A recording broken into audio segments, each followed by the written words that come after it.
You are so right to say that we know cancer, more than half is preventable.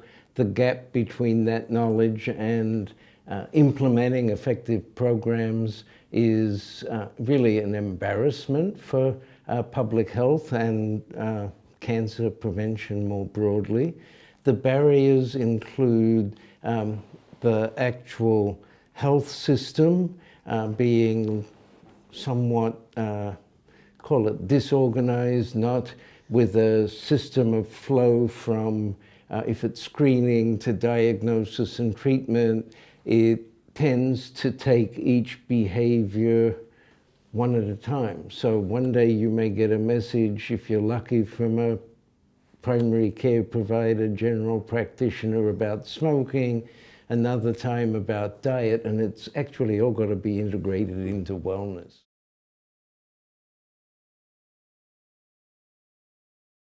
To sustain prevention, we actually need the political and policy functions in place, as well as the healthcare providers. And too often we have one in place and not the other.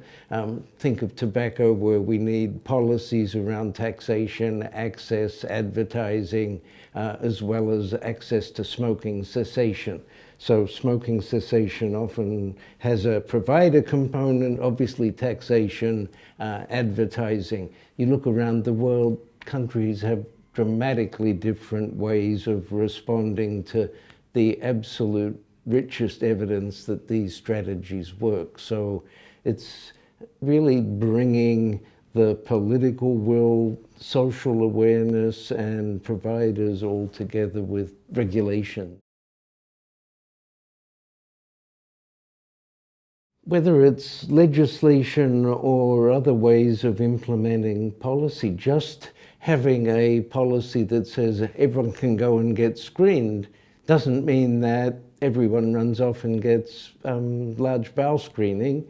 We've got really good evidence that in the US, the Medicare healthcare for people over 65 since the late 1990s, covering colorectal cancer screening. We have huge disparities within the country, and that's access to providers, providers recommending taking time off work, actually getting the screening test if you get that picture. So policy on its own is not enough, providers on their own is not enough, and we too often aren't working together. So we've really worked to bring stakeholders together, be that the state and federal public health agencies, the Cancer Society, academics, community groups, all together to sit at the table and get common goals and, in essence, an agreement across all those levels. And when we do that, we can actually move prevention forward and sustain it.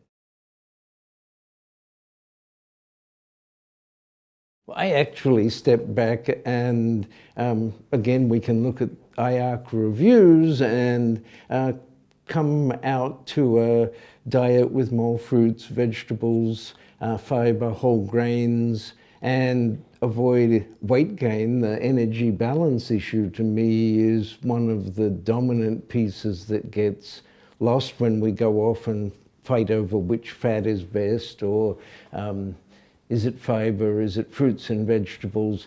If we move back to a plant-based diet, we will lower heart disease, diabetes, and cancer risk. Top of the list for the medical profession in high-income countries are clearly tobacco control, smoking cessation, HPV vaccine for boys and girls in adolescence, and colorectal cancer screening for the adult over 50 population, all highly effective and not being fully used. And then the power of weight control, avoiding weight gain, becomes the goal we should all have for all of our life.